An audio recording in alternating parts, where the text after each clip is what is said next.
अरे ठाकुर जी भले विराज हो, अरे जिनके दर्शन करे खातिर अरे मनवा रहे बेहाल हो। अरे प्रभु के शरण में आ जाओ भैया, ठाकुर जी भैले विराज हो, जिनके दर्शन करे खातिर मनवा रहे बेहाल हो। आज मनवा रहे बेहाल हो, मनवा रहे बेहाल हो, मनवा रहे बेहाल हो, मनवा रहे बेहाल हो, मनवा रहे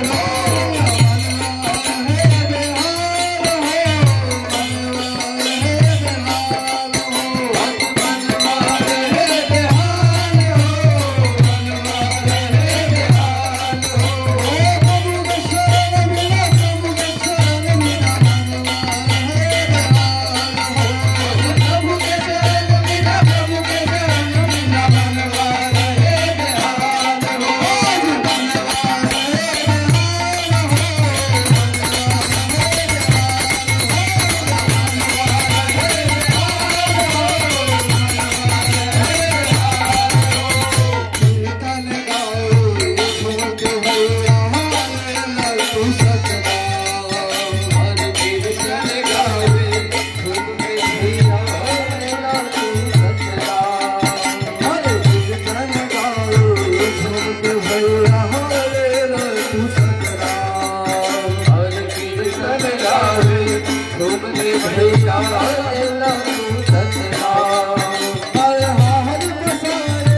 शरण में आना न फिर पछताना।